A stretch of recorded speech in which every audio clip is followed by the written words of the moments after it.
Today, we have an occult video that's going to talk about some matters involving higher planes. Our modern language does not have the words that truly describe this phenomena accurately, so it may be beneficial to connect multiple different topics together to try and understand these spiritual realities. Now, I know there will be people who think what we're about to mention has to do with demons because we mentioned jinn, and there will be those who truly think that anything having to do with the occult is evil. This is what primitive and superstitious propaganda spread by the church in order to scare people from investigating these matters.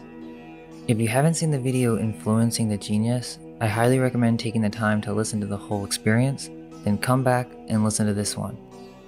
First, we must ask ourselves, what is a mind? Well, according to mainstream definitions, the mind is the set of faculties including cognitive aspects such as consciousness, imagination, perception, thinking, intelligence, judgment, language, and memory, as well as non-cognitive aspects such as emotion and instinct. But this is simply stating that the mind is a faculty or some type of sense that an ego or individual holds, some type of ability. Is this true, or is this a misunderstanding? In ancient Greek, there was this concept of the logos. Quote, the Greek philosopher Heraclitus appears to be the first to have used the word logos to refer to a rational divine intelligence, which today is sometimes referred to in scientific discourse as the mind of God. The early Greek philosophical tradition known as Stoicism, which held that every human participates in a universal and divinely ordained community. To break this down, logos basically refers to the mind of God, but it's also an esoteric secret. There was a time in our past where our minds weren't so ego-based. We had a voice of God that we could hear and interact with as if it was normal. It connected us with nature, and we had the ability to speak and communicate with the logos. This is a time before we lost this connection, a time before we lost ourselves to our lower natures of thinking and ego. To be clear, this makes the indication that the minds of the ancients were far different than what we now consider to be a mind. Therefore, we will aim to write a new definition of mind and explore whether there is any validity to this statement of the logos. First, we must understand that the Greeks defined psyche as a mind or a soul, an invisible animating entity that occupies the physical body. Now we begin to question what a soul is, we will find that the Greek word is anima, or the movement of spiritual matters. It is the quality of air or life, that which moves. Therefore, what we call the mind is the experience of a hierarchy of spiritual forces that are encapsulated into multiple higher spiritual bodies known as the soul. Now, to consider this further, we must have an understanding of what is known in the occult as planes and bodies that then become synonymous with each other. This is the cosmology known as a hierarchy of spiritual planes, the top being the Godhead or pure consciousness, and this primary force trickles down into these lower planes in a way which the higher realms are creating the lower realms as they pass down through the causal mental planes, higher and lower astral, and etheric realms, finally passing down to the experience that we call the physical plane. Furthermore, what we call spirit is this pure consciousness or Godhead, and this spirit is what we all share, the universal life force that connects us all. Now, we must divide the soul into two sections, higher and lower souls, or oversouls and temporary souls. Oversouls are the bodies on the higher planes that exist through multiple lifetimes. They collect the karma data from our experiences over generations and exist on the higher astral planes of existence. These can be developed through good deeds and training through skill over time. As you reincarnate, this part of yourself can be accessed for making your new reincarnation more natural since you are more familiar with these realms you're going down to. Many do not have developed oversouls and therefore walk around in a sleep state, having to build their karma from scratch. Jesus mentions this in the Gnostic Gospels, that there was something done by these higher beings that rearranged this mechanism to cause confusion in the lower realms from those being reincarnated. New souls would have to start all over and be stuck in a constant loop cycle without having anything to build upon. Our lower souls are more temporary and have to do with our astral bodies. This is actually what we refer to as the astral realm. We actually know of these things as thoughts, emotions, and beliefs are all connected to these higher realms. They're not physical, and furthermore, many of these thoughts are not what we think they are. Our ego is but a construction, a structure of thoughts, a barrier that leads us to believe that we are indeed our own minds. But as we have mentioned, physical definitions for the mind do not suffice, and to explain it as a mere faculty is to say that it's just like the physical sense of sight or touch. But there's something much deeper to this concept that takes the skill and understanding of a mystic to perceive. We are not our minds. In fact, what you call your own thoughts and emotions are not even your own, but they belong to multiple spiritual beings that reside within your own soul bodies on the higher planes. Keep in mind when we speak of higher matters that the noun body applied to these bodies does not mean the same thing as it does when it's applied to the physical body. But there's no really other good word to use except centers of consciousness, which is true, but then there's also a certain kind of organization about these centers, and for that reason they can also be called bodies. These centers of consciousness are also realities in which multiple beings, both negative and positive, inhabit. These invisible forces are what are actually doing the thinking for you, and they have convinced you to think that it's your own thinking, but it's not. All any one individual is doing at any moment is simply channeling higher forces down into the lower realms. Now, this may be confusing to the beginner, but this should be enough as an introductory explanation. We can come to further understanding as we progress forward with the topic of genie.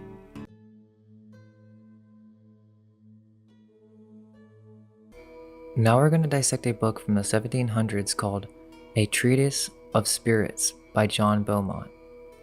As mentioned in the introduction, many will immediately assume this has to do with witchcraft only, and the dealing of devils and demons, which, sure, you can be closed-minded and assume that that's all there is to this. However, I think if we investigate, we will find that there's something else going on, and this actually begins the journey of discovering what our minds truly are. Chapter 1. What the ancients understood the genii that are said to attend men to be as to their nature and offices. Censorinus tells us that genius is a god, under whose tuition each man is born and lives, and whether it be that he takes care of our generation, or is engineered with us, or takes upon our guardianship after we're begotten, he says he is called genius from geno, an ancient Latin word signifying to beget, in lieu of which the word gigno is now used. Genius is said to be the son of Jupiter and the earth, as being held to be the middle nature betwixt gods and men, or for that he somewhat partakes of body. Some have thought our genius to be the symmetry of the elements, which preserves humane bodies and all living creatures. Others, the secret power of the celestial bodies, by which we are impelled to do all things, and these were called geruli, from gero or ingero, that is, from supporting us or suggesting good or bad thoughts into our minds. Notice how he says that these things support us. They give us good or bad thoughts, meaning they can be guardian angels or demonic parasites. What the Latins call genius, the Greeks called daemon, which word, to pass by other significations according to its etymology, signifies prudent, knowing, skillful in affairs, and foreseeing things, they giving answers to those that have consulted them. In which sense Socrates thought famous men after death, for a reward of their virtue, were made daemons of a middle nature, mediating betwixt gods and men. Now, keep in mind, as he's explaining the huge difference between daemons and what we now call demons, the point is that we've associated all these genii and higher forces as negative demonic occurrences. Ludovicus Vives says it's a wonder to see how differing the opinions of the Gentiles were concerning the gods and daemons. As for the genii, some think them to be our own souls, some our inclinations, some a certain light attending us. Apuleius, a Latin Platonist philosopher, writes thus, "In a certain sense the mind of man, even while it is in the body, it's called a daemon.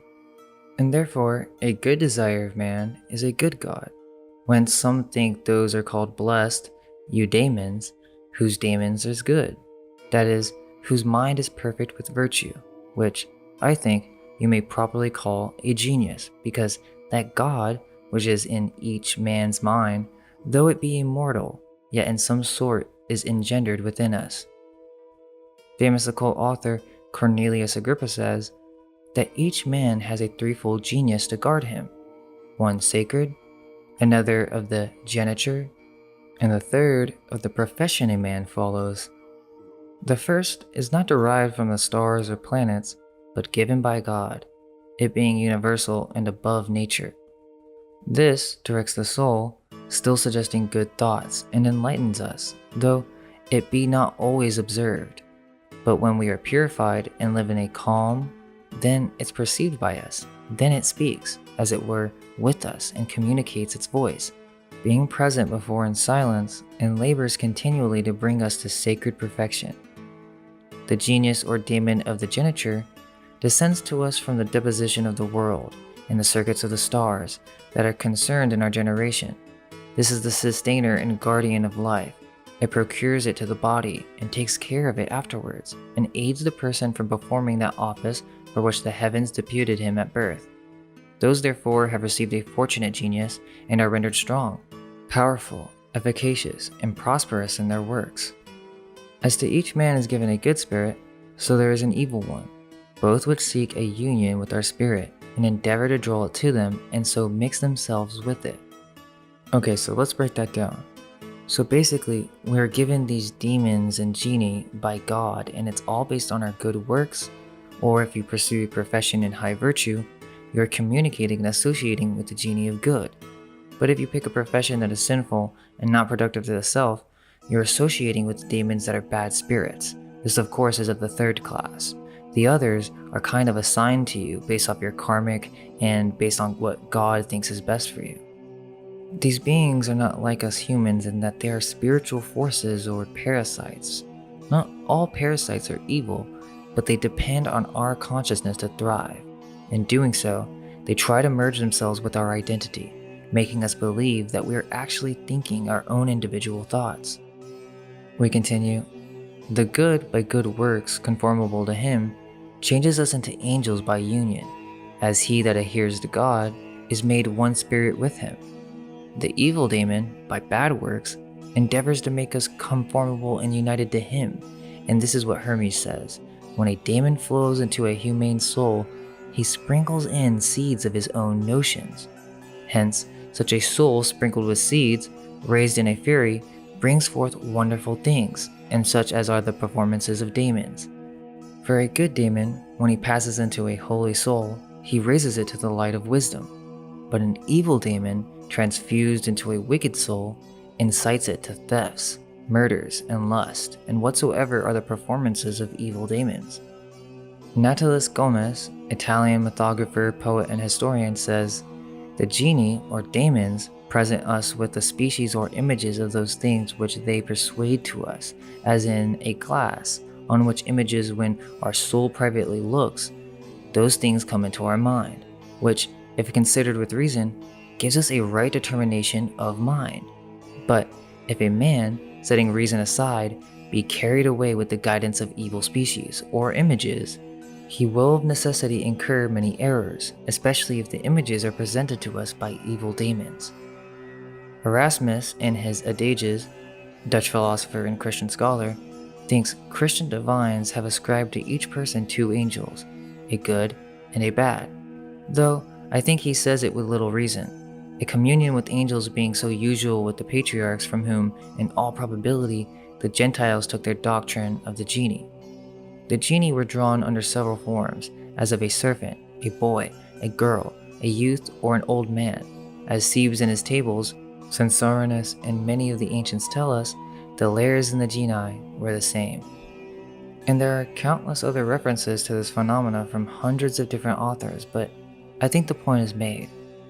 At birth, we are assigned specific genii or higher spiritual consciousnesses that become our mind or genius. This gets deeper because it also is based on past lives and karmic credit that has gone to our oversoul, and if you did bad deeds in the past, you may be prescribed an evil spirit that causes you misfortune. But I think the keynote to take from this chapter is that these beings are what really form our minds. We're not doing the thinking, it's these genii or daemons or guardian angels, good or bad, that are actually doing the thinking and creating what we call genius or the mind.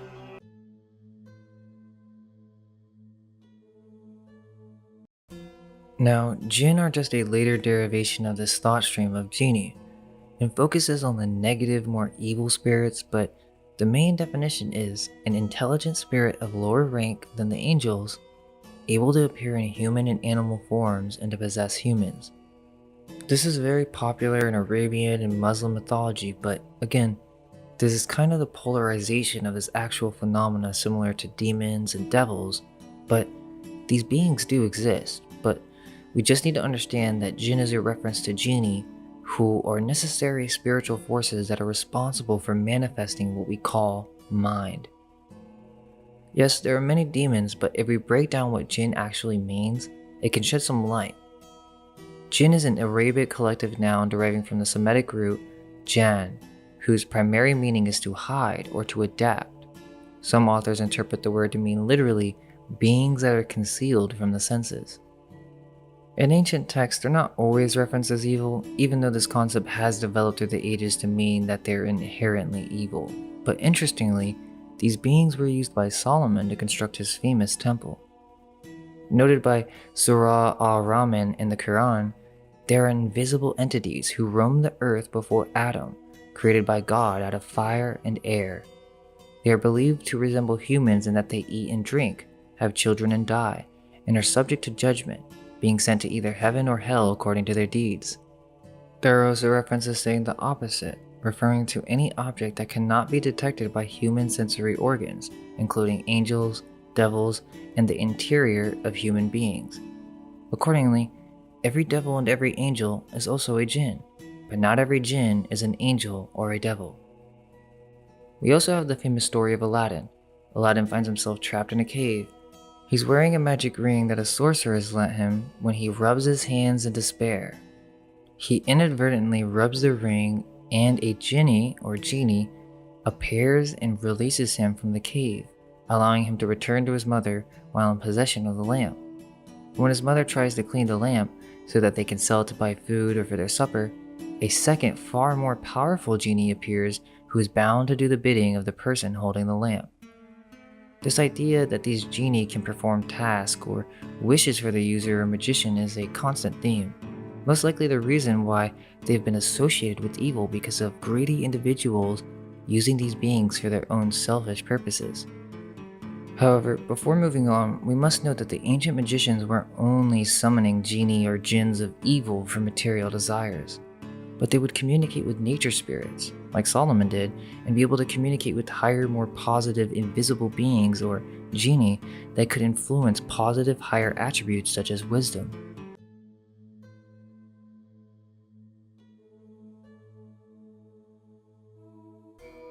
Now we bring it all together to explain how we go through different cycles, ages, and generations where we rise and fall. As we mentioned in the past, the ancient Greeks had a different mind, always referenced as a logos.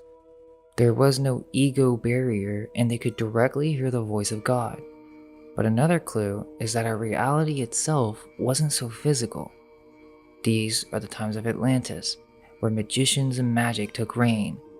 All sorts of magical beings existed that no longer exist, and due to groups of evil dark magicians taking advantage of this knowledge, it is said that this wisdom was abused, and that was the reason for the flood and the destruction of Atlantis. But There is no avoiding this process, as it is the fundamental nature of consciousness. We can either be aware of it or be flooded in ignorance. Both can be negative. We're currently experiencing the negative aspects of ignorance of our spiritual bodies right now. So, even though you may feel that magic and understanding these higher matters are what causing us to sin, it's more so the corruption of the ego that has caused this negativity, not the process of reality or consciousness itself. You just can't avoid magic, as we have shown that the mind is not even yours. If you don't become aware of these genie, then they can influence you.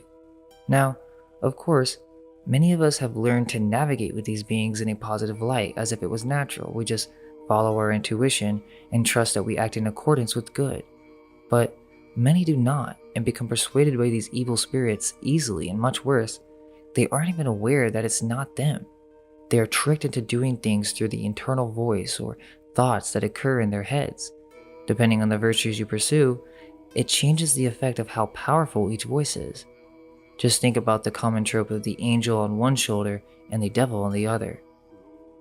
We've gone through different ages of being, starting from the Godhead, then we began to manifest into different spiritual categories, otherwise known as the Sephiroths, or fallen ones, or planets. These are the essential God divided into simple categories. As these different forces unite in active and passive dichotomies, we get a myriad of unique and individual forms that begin to create all that we know in reality. This can be seen as the legions of angels under the archangels, or the tetragrammaton, or the four-polar magnet: fire, water, air, and earth. These forces came after spirit, and so they inhabit within the spirit, or our spirit, slowly creating all forms that we now comprehend today through the different generations. Our reality that we know now first began on the astral, and it was much more malleable in the past. Thoughts had no lag. As soon as consciousness thought something, it was manifested into existence. It's not until slowly, through corruption and the creation of more dense forms and the creation of what we call the material realm, which was done by these archons or beings that trick us, that we begin to fall for the illusion of the physical plane and ego. And so they became higher beings, but don't get it twisted. These beings reside within us, or within our pure consciousness spirit. Therefore, they can be controlled and influenced, hence the influence of the genius. We must reclimb this generational ladder and reclaim our true bodies, or true centers of consciousness, for only then can we truly be unaffected by negative external influences.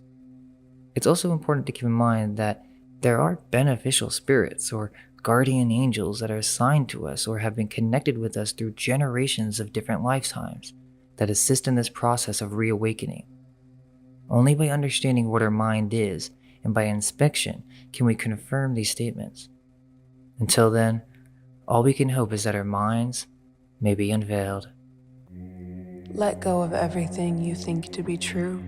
Relax the mind and ask the question, do I truly understand what this reality is?